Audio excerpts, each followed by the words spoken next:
এইবার জনগণনা হলে দেখবেন হিন্দুরা 65% নেমে গেছে। পশ্চিমবঙ্গ দিবস নিয়ে ছাপানোতর অন্ত নেই। তবে 20 জুন পশ্চিমবঙ্গ দিবস পালনে মরিয়া বিজেপি। দিকে দিকে চলল মিছিল। সকালেই শ্যামাপ্রসাদ মুখোপাধ্যায়ের মূর্তিতে মালা দিয়ে কর্মসূচি শুরু করতে দেখা যায় পদ্ম নেতাদের। যদিও শাসক দল এই দিনে কোনোভাবেই পশ্চিমবঙ্গ দিবস পালনে নারাজ। 1947 সালের এই দিনে বঙ্গীয় আইন পরিষদে অখণ্ড বাংলা ভাগের বিষয়টি আসানসোল পশ্চিমবঙ্গ দিবসের কর্মসূচিতে গিয়ে ফের একবার ইতিহাসের পাতায় হাঁটলেন বিধানসভার বিরোধী দলনেতা শুভেন্দু অধিকারী। উঠে এলো দেশভাগের প্রসঙ্গ। ফের একবার শোনা গেল হিন্দু সংকটের কথা, তার সাপ কথা আর একটু বাকি। আর কিছু সময়ের মধ্যেই রাজ্যে হিন্দু জনসংখ্যা 50% নেমে যাবে। বাংলাদেশে হিন্দু নিপীড়নের কথা মনে করিয়ে শুভেন্দু বললেন, 1947 সালে যখন দেশ ভাগ হয় তখন ওপার বাংলায় হিন্দু ছিল 33%। 71-এ যখন বাংলাদেশ স্বাধীন হয় তখন হিন্দু ছিল 23%। আজ বাংলাদেশে হিন্দু হয়েছে 7%। এরপর রাজ্য হিন্দুদের সতর্ক করে তিনি বললেন, ভাবছেন আসানসোল থেকে শামশেরগঞ্জ ধুলিয়ান 400 কিলোমিটার দূরে, মোথাবাড়ি আরও 450 কিলোমিটার দূরে। আমরা কি? আমরা তো ভালো আছি। 1951 সালের প্রথম জনগণনা বলছে পশ্চিমবঙ্গের হিন্দু জনসংখ্যা 85%।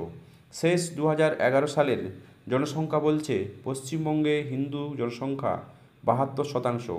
আর এই জনসংখ্যা 2027 সালে শুরু হচ্ছে, তাতে দেখবেন হিন্দু জনসংখ্যা 65% নেমে গিয়েছে। আর একটু বাকি, তারপরেই 50%-এ নেমে যাবে। প্রসঙ্গত, কিছুদিন আগেই মুর্শিদাবাদে হিংসায় মৃৎশিল্পী হরগোবিন্দ দাস চন্দন দাসের নির্মম হত্যায় নাড়িয়ে দিয়েছিল গোটা রাজ্যকে। শোরগোল পড়ে গিয়েছিল গোটা দেশে। প্রশ্ন উঠেছিল রাজ্যের নিরাপত্তা ব্যবস্থা নিয়ে। চাপানোতরের মধ্যে শোনা যায় তার বাম কর্মী। এদিন আসানসোলে গিয়ে সিপিএমকেও এক হাত নিয়ে দেখান শুভেন্দু। বামেদের বিরুদ্ধেও তীব্র আক্রমণ শানিয়ে বলেন, কমরেড সেলিম বললেন, হরগোবিন্দ দাস চন্দন দাসের সিপিএমের লোক, অশান্তি আটকাতে গিয়ে মার খেয়েছে। আমি ওদের বাড়িতে গেলাম। আমি বললাম, আপনারা তো সিপিএম। ওদের স্ত্রী বললেন, হ্যাঁ ভোট দিই। আমি বললাম, মারলো কেন? বলল, হিন্দু বলে। আমি বললাম, অশান্তি থামাতে গিয়েছিলেন? ওরা বললেন, না বাবু, ঘরেই ছিলাম। পশু কাটার ছুরি দিয়ে ওদের কেটে ফেললাম।